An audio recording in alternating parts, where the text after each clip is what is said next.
All right, let's jump right in, shall we? Today, we're taking a deep dive into James chapter 5, verses 1 through 20. Sounds good. Let me tell you, we've got a lot to unpack here. Warnings to the wealthy, the power of prayer, bringing back those who have strayed from the truth. You said it. Buckle up, folks, because James doesn't hold back. Yeah, this is going to be an interesting one. So right off the bat, we've got James giving this really intense message to the rich. Mm-hmm. Weep and howl for your miseries that are coming upon you, he says. Whoa, strong words, right? What's going on here? Well, it's super important, I think, to keep the historical context in mind. Okay, yeah. You know, back then, a lot of the wealth was built on some seriously messed up systems, like exploiting workers and manipulating the system. Right, taking advantage of people. Exactly. So James isn't just randomly critiquing wealth itself. He's calling out the injustice behind how a lot of it was acquired. So it's like he's pointing out this disconnect between faith and actions, right? Yeah. They might say they're righteous, but their actions are telling a whole different story. Exactly. And the images he uses are so striking. You know, he talks about their riches rotting and their silver and gold corroding. Yeah. He even compares their ill-gotten gains to, like, rust eating their flesh like fire. I mean, it's intense. Yeah, it definitely makes you stop and think. So how does this connect to the bigger picture of James's message? That's the point he's trying to make. Well, I think at its core, he's highlighting the danger of valuing material wealth over spiritual wealth.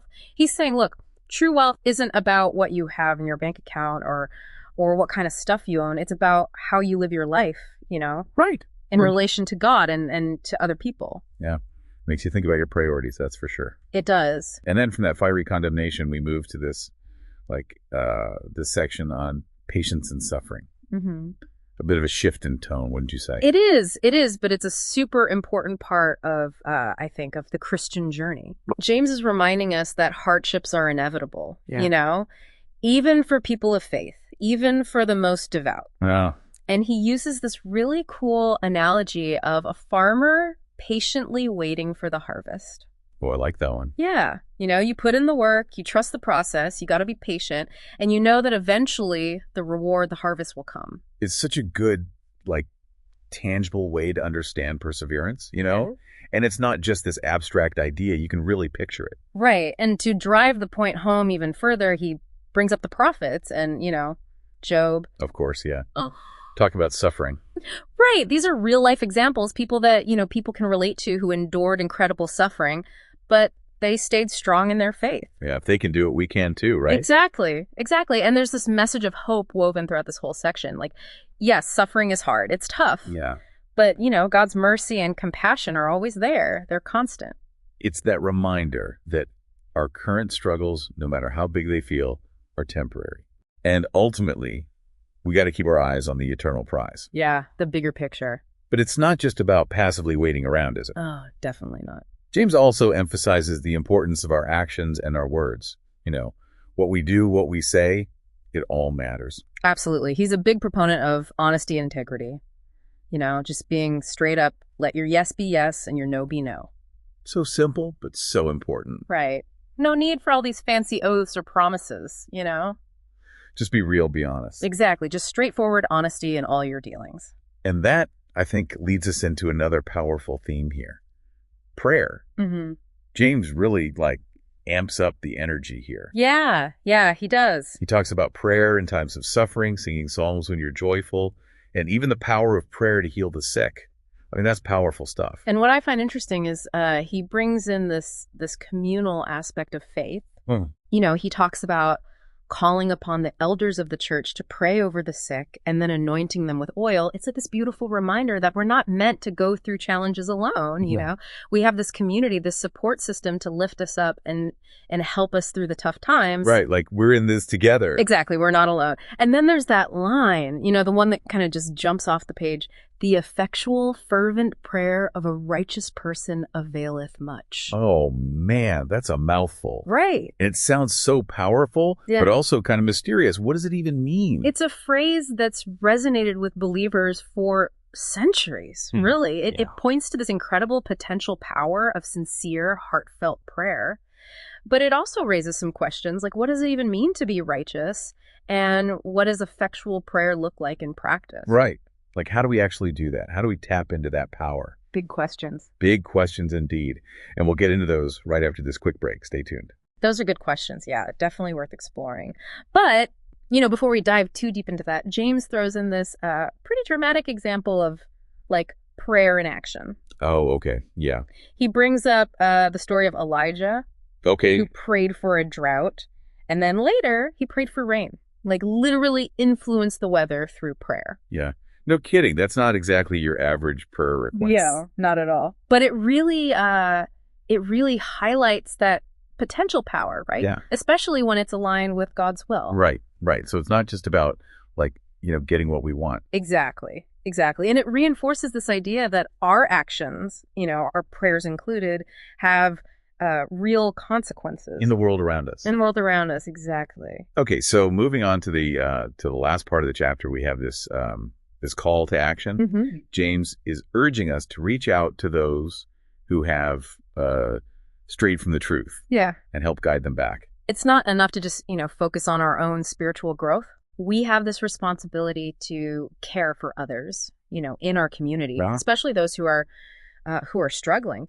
James compares this act of, restoring someone to saving a soul from death. Whoa. And covering a multitude of sins. Okay, that's a pretty powerful image. It is. And it really emphasizes the significance, right, of that responsibility. Mm-hmm. It's not just about, being nice or whatever. It's potentially having a profound impact on someone's eternal destiny. Absolutely. And it speaks to, I think, this broader Christian mission of reconciliation. Okay. Just as God seeks to reconcile humanity to himself. Right. We are called to be agents of reconciliation, I think, within our communities, helping to heal broken relationships and restore people, who have lost their way. So we've covered a lot of ground here. Warnings to the wealthy, patience in suffering, the power of prayer, this call to restore those who've strayed.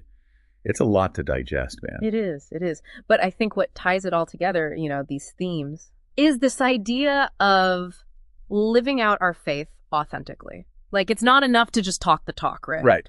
We got to walk the walk. Actions speak louder than words. Exactly. And that means aligning our actions with our beliefs, even when it's tough. Right. Living it out day by day. Exactly. It's about putting faith into action in every aspect of our lives. Yeah. So how we treat others, especially those who are vulnerable, how we respond to challenges, how we use our resources, all of it. All of it, yeah. It's not a one-time thing, you know? Yeah. It's this ongoing process of growth and transformation. Always becoming more like Christ. So as we wrap up this deep dive into James 5, what's the one thing you hope listeners will take away from this conversation?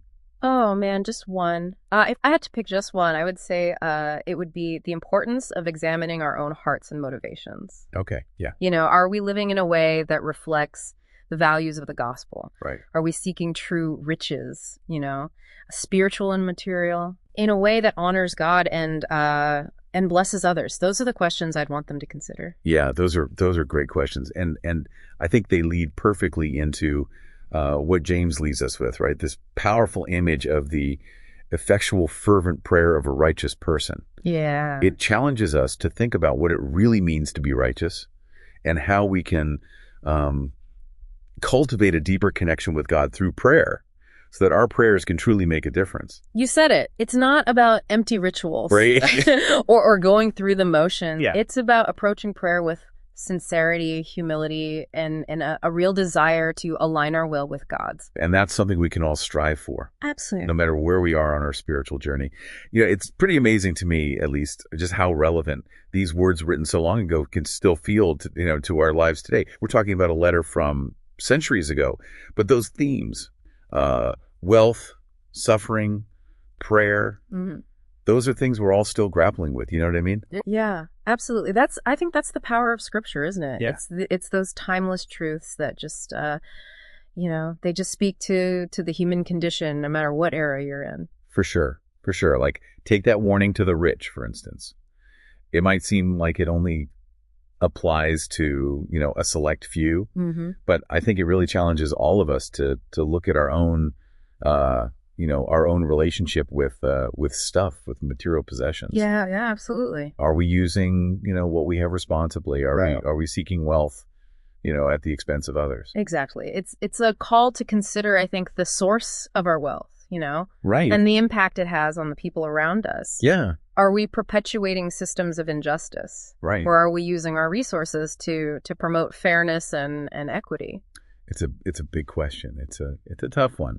It is. It is. It's not always an easy answer. And then, there's the whole issue of suffering. It's something that we all go through at some point. And it can be really hard to make sense of it sometimes. Right? Yeah.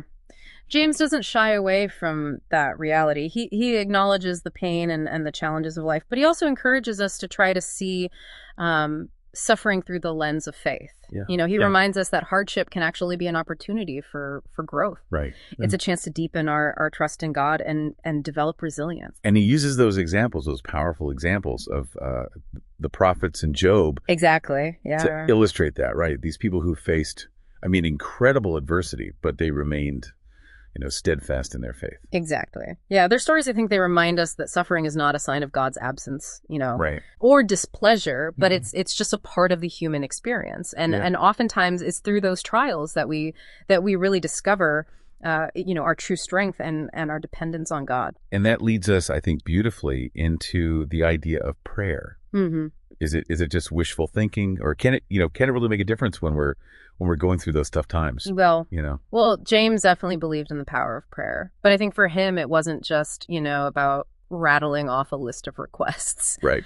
It's about cultivating a deeper connection with God, aligning our hearts with His will, and seeking His guidance and His strength. He uses that amazing phrase, "The effectual, fervent prayer of a righteous person availeth much."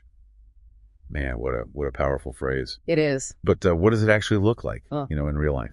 Yeah, that's the $1 million question, right? I think it's about approaching prayer with sincerity and humility. Willingness to surrender our desires to God's plan. And it's also about persevering in prayer even when we don't see immediate answers. Right. And that story of Elijah praying for rain, that's a pretty dramatic testament to the potential power of prayer, wouldn't you say? Oh, for sure. Yeah, it shows that prayer isn't just about, changing our own circumstances, but it can actually influence the world around us. Right. But I think it also reminds us that God is ultimately in control, and our prayers should always be offered, in submission to His will. Okay, yeah. And finally, we have that call to action, that responsibility to reach out to those who have, maybe strayed from the truth. Mm-hmm. And it's not always easy. No. Definitely not. But it's such an important part of living out our faith, isn't it? It is. It's about extending grace and compassion, offering guidance and support, and helping those who are lost, Right. Help them find their way back. I mean, James compares it to saving a soul from death. Yeah, it's a big deal. It is. It is. So as we wrap up this deep dive into James 5, what's the one thing you hope our listeners will take away, from our conversation today? I think the main takeaway is just this reminder that faith isn't just a set of beliefs. Right. It's a way of life. It's about putting those beliefs into action in every area of our lives. Yeah. How we treat others, how we handle, our finances, how we respond to challenges, how we approach prayer. It's about striving to live in a way that reflects, love and grace of God. I love that. That's such a great takeaway. And with that, we'll leave you with this final thought.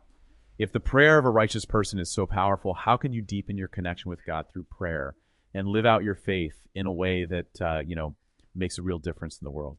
Thanks for joining us on this deep dive into James 5. Until next time, keep seeking truth, keep growing in faith, and keep making a difference.